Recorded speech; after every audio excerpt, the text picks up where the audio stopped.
everyone, welcome back to the channel. My name is August, or you can call me Mr. Movies. Today I'm going to be giving a movie review on Spider-Man No Way Home. So for starters, I think in terms of how you've been wanting a multiverse movie, this is probably the greatest example of it. Spider-Man No Way Home was just a fun time, and my camera is slipping. Oh, look at that, we're getting fun effects of my camera slipping. Cool. And I just think that Spider-Man No Way Home... Okay, I need to fix this. I just think that Spider-Man No Way Home is just a movie that we've been wanting for years, and we finally got it. Seeing Tobey Maguire, Andrew Garfield, and Tom Holland just all together, that brought a big smile to my face. I mean, I knew it was going to happen. But when it did happen, I couldn't believe it. I'm sure a lot of people out there feel the same way. We all were so excited when we saw all three Spider-Man together. And those of us who were around during the Tobey Maguire era, I was actually born the year Spider-Man 3 came out. Yeah, I was born the year the bad Marvel movies came out, like X-Men The Last Stand, Spider-Man 3, Fantastic Four, Rise of the Silver Surfer, but we're not going to talk about that today. And just those people who grew up with Tobey Maguire... Okay, this phone is slipping. What the heck am I doing? I might need a better one. My stand is a VHS tape of Jurassic Park. Just so you guys know how you're slipping. So, I'll have my minion hold you guys up. See if that's better.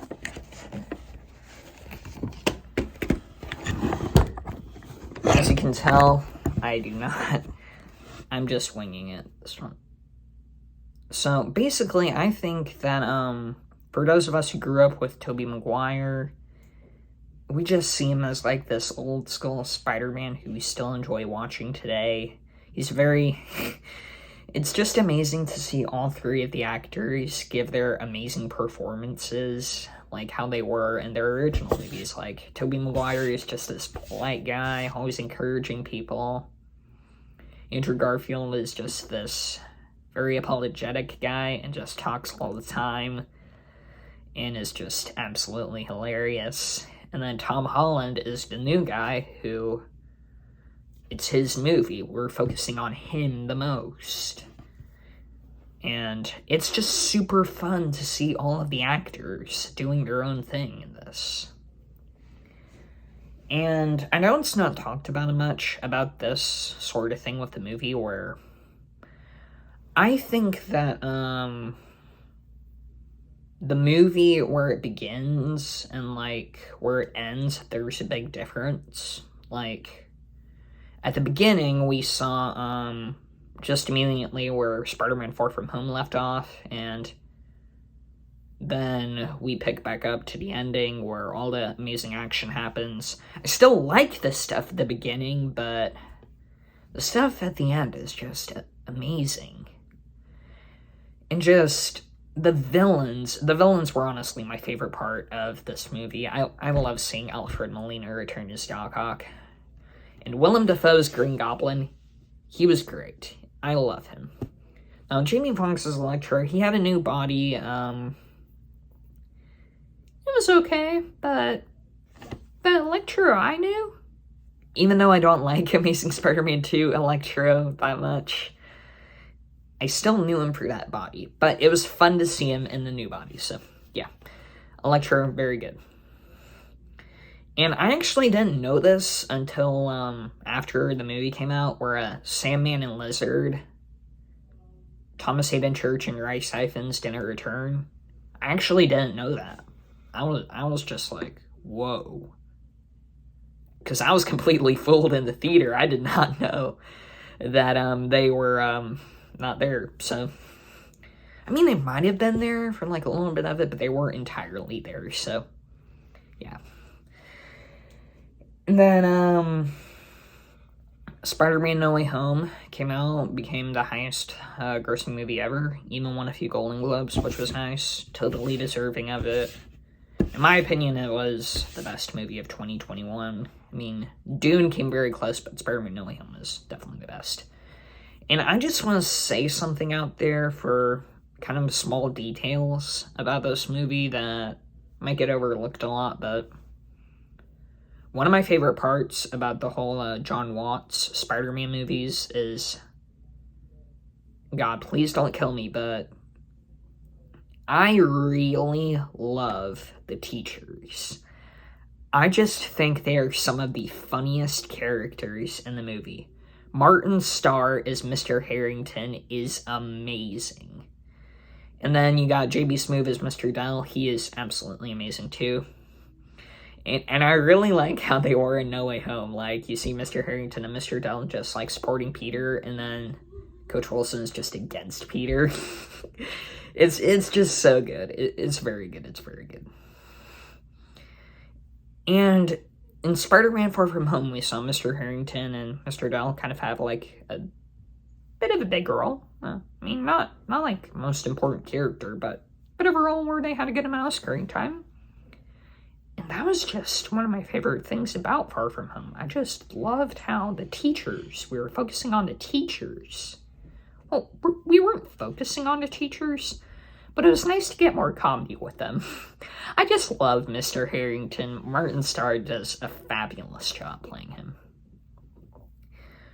Now, in No Way Home, I do wish that, we got to see, like, Harry Osborn in it, because James Franco, I mean, okay, so here's the thing.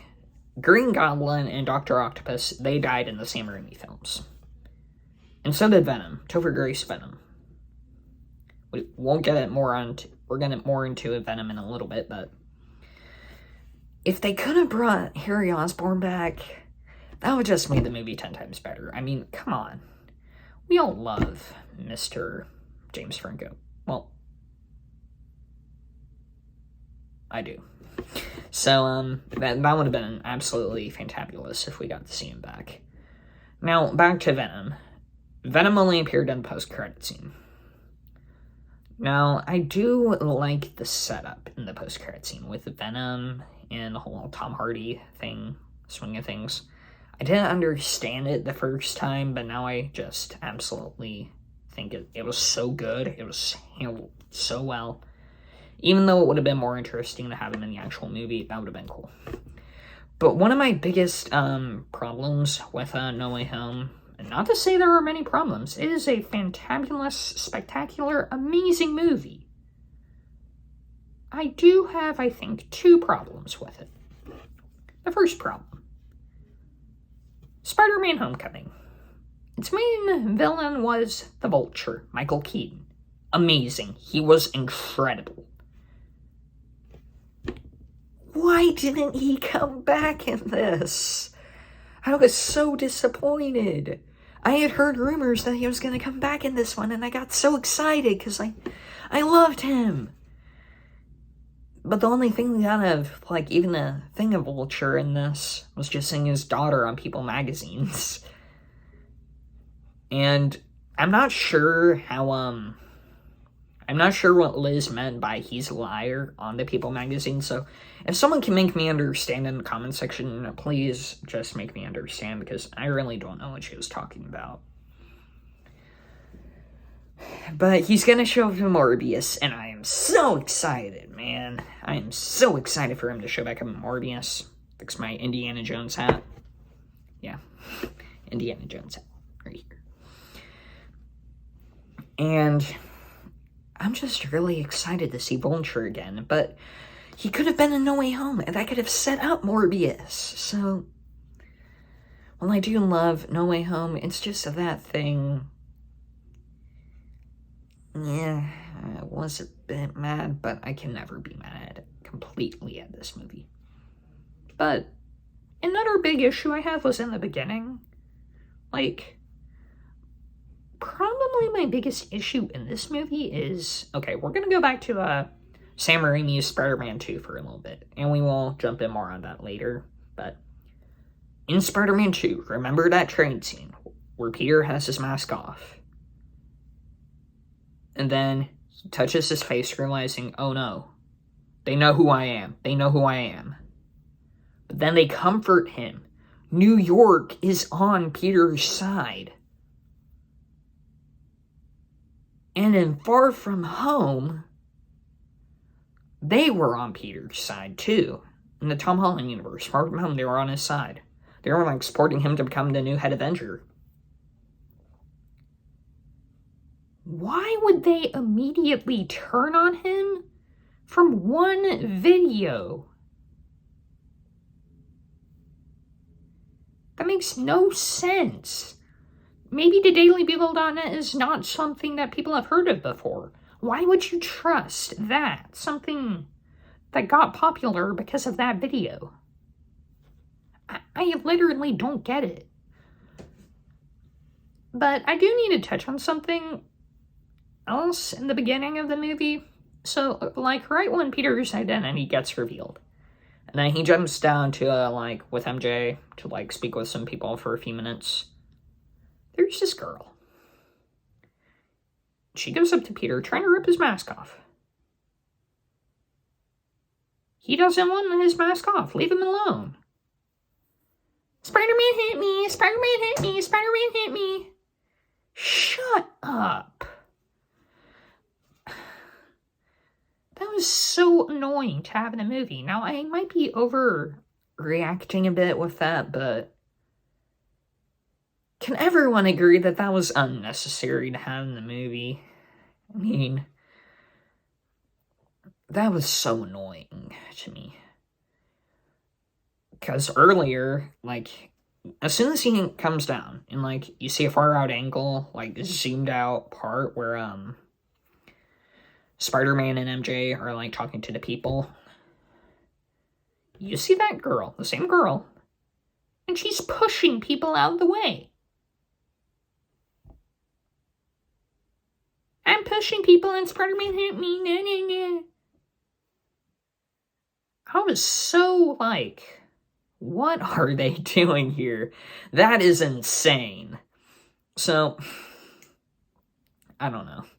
I don't even know anymore, but John Watts, he can make some good things about movies, and he can make some bad things about movies. 98% of the stuff in this movie is phenomenal. 2% of it is just what? Well, I don't get this. Now, Spider-Man No Way Home is a Spider-Man movie. I enjoyed the hell out of it. But my favorite Spider-Man movie of all time, it's always going to be Spider-Man 2. Sam Raimi's Spider-Man 2 is always going to be my favorite because it had one of the best villains ever in a Spider-Man movie. It made the character, the main hero, feel so relatable. And it has one of the best action sequences ever on the train. And before I watched Spider-Man 2, I watched a train scene. And I was so looking forward to seeing that in the actual movie when it all made sense. But, yeah. I love Spider-Man 2. And I don't know if you can see on my wall, I got some Spider-Man stickers right there. And, yeah. I just love Spider-Man. Spider-Man's amazing. And I just love Spider-Man. Spider-Man No Way Home is the movie I've been waiting for since I saw Tom Holland in Civil War. I wanted to see Tobey, Andrew, and Tom all together. And I finally got it. And it feels like that's the Spider-Man movie that could end Spider-Man. You can never make another Spider-Man movie again and people would be satisfied. It's got great comedy, it's got great action, and everything about it works. 98% of it. And I was just in my happy place when I saw this movie, and I just enjoyed the hell out of it. 98% of it. Why do I keep on saying that? But anyways, I hope you really enjoyed this video. I know I said I would be coming out with a video where I did my favorite movie from every letter of the alphabet, but that one might be pushed back into later times. But I won't be doing... I think I've got a ranking in mind for what I'm going to do. It might be the Star Wars movies or the Teenage Mutant Ninja Turtle movies. So, make sure you stay tuned for those. I am Mr. Movies, and stay safe out there. This Jurassic Park VHS is not a good stand. Wow. Steven Spielberg, you can make a good movie, but not a good VHS.